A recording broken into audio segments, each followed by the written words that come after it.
Hi everyone, welcome to the Psych Scholar.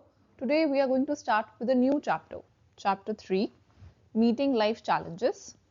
So, in this chapter, we will be focusing on how we can deal with difficulties and problems in our life in a positive and a healthy way. हम इस chapter में किस चीज़ की बात करेंगे? हम बात करेंगे कि जो हमारी लाइफ के चैलेंजेस होते हैं, जो हमारी लाइफ में डिफिकल्टीज होती हैं, हम उसको किस तरीके से डील कर सकते हैं. So, in this chapter, we will be talking about stress, impact of stress on our health, and what are the different coping strategies that we can use to deal with stress effectively. So, let's get started. First, let's try to understand the meaning of stress. Stress is like a electricity. Stress एक electricity की तरह है. It gives energy. ये हमको energy provide करती है. हमारा arousal उसको increase करती है और हमारी performance को भी affect करती है. So, stress is something which motivates us and help us to focus. और ये हमको focus करने में help करता है. But ये stress अगर ज़्यादा हो जाए, if the stress is too much, तो क्या ये तब भी मोटिवेट करेगा हमको? नहीं, तब ये मोटिवेट नहीं करेगा. तब इसके काफी अनप्लीजेंट इफेक्ट आएंगे. अनप्लीजेंट इफेक्ट का मतलब है कि हमको प्रॉब्लम हो रही होगी कुछ ना कुछ, और यहाँ पे जो हमारी परफॉर्मेंस है वो खराब हो जाएगी. So performance will decrease. If the stress is too much, then the performance will decrease. अब ऐसा सोचो कि चलो ठीक है, टू मच स्ट्रेस से तो समझ में आता है कि हमारी परफॉर्मेंस खराब होगी. What if the stress is too less? अगर स्ट्रेस काफी ज्यादा कम है, टू लिटिल स्ट्रेस, तब क्या होगा? तब भी क्या परफॉर्मेंस इंप्रूव होगी या परफॉर्मेंस खराब होगी? Again in this case also our performance will decrease.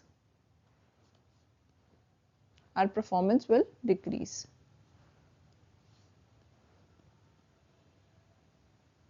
यहाँ पे भी परफॉर्मेंस डिक्रीज होगी और लेस स्ट्रेस में भी परफॉर्मेंस डिक्रीज होगी. So how much of stress do we need to perform well? हमको कितने स्ट्रेस की जरूरत होती है ताकि हम अच्छे से परफॉर्म कर पाए? We need optimal level of stress. हमको ऑप्टिमल लेवल ऑफ स्ट्रेस की नीड होती है. Optimal level of stress. अगर ऑप्टिमल लेवल ऑफ स्ट्रेस होगा तभी हम मोटिवेटेड और फोकस्ड फील करेंगे. Optimal level simply means the right amount of stress. हमको मतलब सही अमाउंट ऑफ स्ट्रेस की नीड है ताकि हम अच्छे से परफॉर्म कर पाए और ताकि हम अच्छे से फोकस कर पाए. सो अगर ये जो स्ट्रेस है, इफ हैंडल्ड प्रॉपरली, अगर हमने स्ट्रेस सही से हैंडल करा, it increases the probability of one survival. मतलब अगर हम स्ट्रेस को सही से हैंडल कर पाते हैं तो इससे हमारे सर्वाइवल के इंक्रीज होने के चांसेस बढ़ जाते हैं. Now this is the definition of stress which is very important. So stress is like a response to a situation. Stress क्या है? Stress is a response to a stressful situation or a problem. So जब भी कोई stressful situation होती है, आप कुछ pattern of responses show करते हो. पैटर्न ऑफ रिस्पॉन्सेज मतलब आप किस तरीके से रिएक्ट कर रहे हो स्ट्रेस के लिए टू अ स्टिमुलस इवेंट. मतलब एक प्रॉब्लमेटिक सिचुएशन के सामने आप कुछ पैटर्न ऑफ रिस्पॉन्सेज देते हो. अब होता क्या है, इससे हमारा जो इक्विलिब्रियम है, बॉडी का इक्विलिब्रियम है, वो डिस्टर्ब होता है. मतलब जो हमारी बॉडी बैलेंस में होती है, equilibrium simply means a state of balance. So यहाँ पे क्या हो रहा है? Disturbance in the equilibrium. मतलब यहाँ पे एक अनबैलेंस वाली सिचुएशन आएगी हमारी बॉडी में. अनबैलेंस का मतलब क्या है कि आपका जो हार्ट बीट होगा वो काफी ज्यादा तेज हो जाएगा, आपको स्वेटिंग होने लगेगी. तो यहाँ से जो हमारा बॉडी का बैलेंस है वो डिस्टर्ब हो जाता है and it exceeds a person ability to cope. और यहाँ जो हमारी कैपेबिलिटी है उस चीज से डील करने की, उस चीज को वो एक्सीड कर देता है. मतलब हम स्ट्रेस से डील नहीं कर पाते, इतने रिसोर्सेज हमारे पास नहीं होते कई बार कि हम उससे डील करें. So I hope the meaning of stress is clear. Now we will be talking about types of stress. So we have eustress and distress. So first let's talk about eustress. Eustress can be described as a good stress. ये एक अच्छे वाला stress है.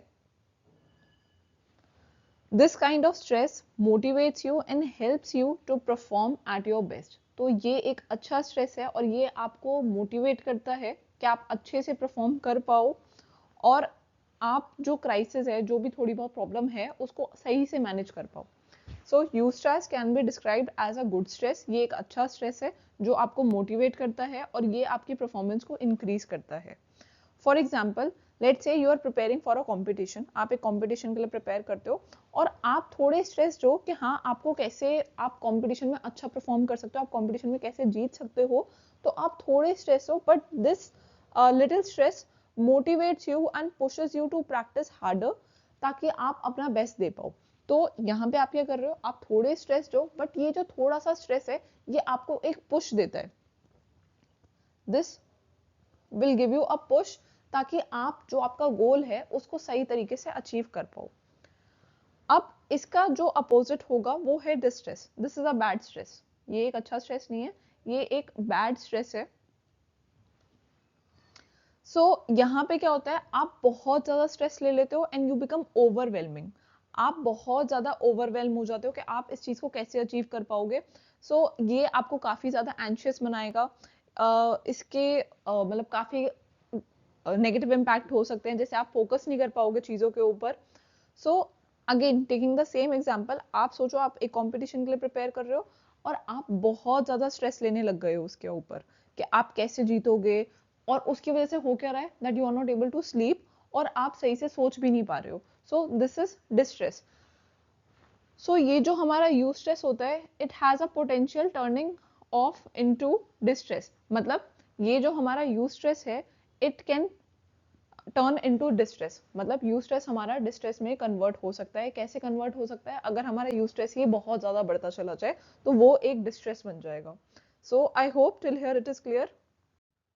Nature of stress. So, stress is often explained in terms of characteristics of the environment that are disruptive to the individual. आपके सामने कोई एक ऐसी एक्सटर्नल सिचुएशन है, कोई ऐसा एनवायरनमेंट है जो आपको काफ़ी ज़्यादा डिस्ट्रप्टिव लग रहा है। Anything that you feel it is difficult to handle, उस चीज़ को हम यहाँ पे स्ट्रेस बोल रहे हैं। Now let's talk about stressor. Stressor can be anything और any event that causes stress. कोई सी भी ऐसी चीज़ जिसकी वजह से आपको स्ट्रेस हो रहा है, उसको हम स्ट्रेसर बोल रहे हैं। अब ये जो स्ट्रेसर है ये इंटरनल भी हो सकता है और एक्सटर्नल भी हो सकता है। एक्सटर्नल सिंपली मीन्स कोई एनवायरमेंटल सिचुएशन ऐसी है जिसकी वजह से आपको स्ट्रेस हो रहा है। any problem related to environment, any problem related to any external situation जिसकी वजह से आपको स्ट्रेस हो रहा है। और इंटरनल सिंपली मीन्स कि जैसे कई बार होता है कि आप बहुत ज़्यादा सोचते हो चीज़ों के बारे में, जब हम ओवर थिंकिंग कर रहे हैं, मतलब कोई ऐसी चीज़ जो हमारे अंदर से आ रही है, मतलब stress is coming within us, हमारे अंदर से कोई चीज़ आ रही है तो उसको हम इंटरनल स्ट्रेसर बोलेंगे। और जो चीज़ हमारे बाहर है, मतलब हमारे अंदर से नहीं आ रहा है लेकिन हमारे एनवायरनमेंट से आ रहा है, हमारी सिचुएशन से आ रहा है, उसको हम एक्सटर्नल स्ट्रेसर बोलेंगे। Now response to the external stressor, हमारा रिएक्शन एक्सटर्नल स्ट्रेसर के लिए, उस चीज़ को हम स्ट्रेन बोलते हैं। So I hope till here it is clear. Then stress के साथ कुछ चीज़ें एसोसिएटेड हैं। मतलब stress could be a cause as well as a effect. मतलब स्ट्रेस के साथ हमको कोई ना कोई कॉज भी दिखेगा और उसके साथ कोई ना कोई इफेक्ट भी होगा। So cause of the stress, cause of the stress could be external, मतलब एनवायरमेंट रिलेटेड, और इंटरनल स्ट्रेसर, मतलब कोई चीज़ हमारे अंदर से आ रहा है विद इन, जैसे हम बहुत ज़्यादा ओवर थिंक कर रहे हैं। ये हो गया हमारे स्ट्रेस का कॉज। अब इस कॉज की वजह से जो हमारा इंटरनल स्टेट है, मतलब जो हमारा बॉडी बैलेंस है, जो हमारा बॉडी का बैलेंस है, उसमें कुछ ना कुछ प्रॉब्लम आना स्टार्ट होएगी। Biological and psychological reaction leading to the stress experience, हमारे बॉडी में कुछ चेंजेस आना स्टार्ट होंगे। जैसे हमारा जो सिंपैथेटिक नर्वस सिस्टम होगा वो ज़्यादा एक्टिवेट हो जाएगा। इट सिंपली मीन्स कि हमारे स्ट्रेस रिस्पॉन्सेज आना स्टार्ट होंगे हमारे बॉडी के अंदर से, जैसे हमारा हार्ट बीट तेज हो जाना, स्वेटिंग होना। अब ये जो हमारा इंटरनल स्टेट में जो चेंजेस आए हैं उसकी वजह से हमको कुछ रिजल्ट भी दिखेगा। रिजल्ट क्या होगा कि हम उस चीज़ से कैसे डील करेंगे। चैलेंज टू ओवरकम इलनेस और स्ट्रेन, मतलब जो हमारे सामने ये चैलेंजिंग सिचुएशन है, जो हमारे सामने ये डिफिकल्ट सिचुएशन आई है, उसके साथ हम कैसे डील करेंगे, तो वो हमारे स्ट्रेस रिएक्शंस होंगे। So I hope this is clear. Then as different stressor may produce somewhat different pattern of stress reaction। यहाँ हम क्या बोल रहे हैं कि अगर हमारे सामने डिफरेंट प्रॉब्लम है तो हमारे जो स्ट्रेस रिएक्शन होंगे वो भी डिफरेंट होंगे। सो ऐसा कुछ थ्योरिस्ट ने बोला है, कुछ थ्योरिस्ट ने इसका कंप्लीटली अपोजिट भी बोला है। वो बोलते हैं कि अगर हमारे सामने डिफरेंट स्ट्रेसर होगा तो हमारे सेम स्ट्रेस रिएक्शंस भी हो सकते हैं। Then is different individual may have different characteristic mode of responses. Here we are talking about individual differences. मतलब हमको स्ट्रेस में इंडिविजुअल डिफरेंसेस भी देखने को मिलते हैं। फॉर एग्जाम्पल, लेट से आपका एग्जाम है, और जब आपका एग्जाम होता है आप बहुत ज़्यादा शांत रहते हो और आप पैनिक नहीं करते हो, आप आराम से मतलब यू ट्राई टू बी काम और आप अपने काम पे ज़्यादा फोकस करने की ट्राई करते हो during your exam. But let से आपका एक फ्रेंड है, वो बहुत ज़्यादा पैनिक करता है जब भी एग्जाम होता है। तो यहाँ पे आप देखोगे जो स्ट्रेस रिस्पॉन्सेज हैं आपके और आपके फ्रेंड के, वो बिल्कुल डिफरेंट है। क्यों? क्योंकि हमारे अंदर इंडिविजुअल डिफरेंसेज हैं। दो लोग सेम तरीके से कई बार नहीं एक सिचुएशन के लिए रिएक्ट करते। So this is individual differences. Then stress is disruption in homeostasis. मतलब जो स्ट्रेस है उसकी वजह से हमारा जो होम्योस्टेसिस है, मतलब एक जो स्टेट ऑफ बैलेंस है, उसके अंदर प्रॉब्लम आती है। मतलब वो जो है, वो स्टेट ऑफ बैलेंस जो है वो डिस्टर्ब हो जाता है। और अगर ये जो स्टेट ऑफ बैलेंस है ये डिस्टर्ब हो गया, फिर क्या करना होता है, हमको वापस से एक बैलेंस की स्टेट में आना होता है। अब मैं इसमें एक एग्जांपल देती हूँ। आप सोचो आपने काफ़ी देर से खाना नहीं खाया, आपने लेट से 10-12 घंटे हो गए और आपने कुछ नहीं खाया है, तो ये एक स्टेट ऑफ इम्बैलेंस है। मतलब आपकी जो बॉडी है वो एक इम्बैलेंस के स्टेट में पहुंच गई है, और अगर आप चाहते हो ये वापस से बैलेंस की स्टेट में आए, सो आपको कुछ खाना पड़ेगा, और जब आप कुछ खा लोगे तो वापस से आपकी बॉडी एक बैलेंस स्टेट में आ जाएगी। So stress is a disruption in homeostasis. Last point is the perception of stress. It simply means कि आप सिचुएशन को किस तरीके से परसीव करते हो। मतलब आप सिचुएशन को कैसा देखते हो और उसके बारे में कैसा सोचते हो। Individual cognitive appraisal of the event.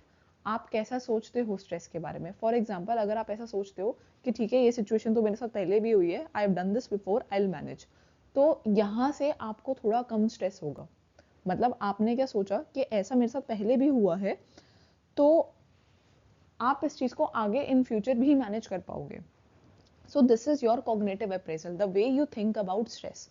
But अगर आप ऐसा सोचो कि यार मेरे से तो पहले भी मैनेज नहीं होता, अब आगे कैसे मैं मैनेज कर पाऊंगा, तो ये जो आपकी थिंकिंग है, ये जो आपका कॉग्निटिव अप्रेजल है, चीज़ों को समझने का तरीका है, उससे आपको और ज़्यादा स्ट्रेस होगा।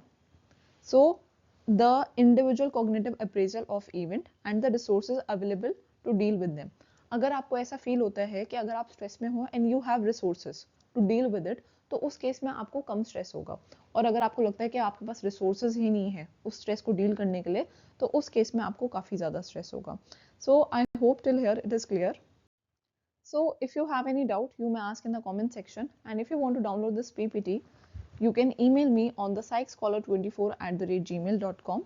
And if you want to join my live classes for class 11th and 12th, graduation, masters, or any other competitive exam like CUET, GATE, NET, JRF, MPhil, then you can email me to enroll.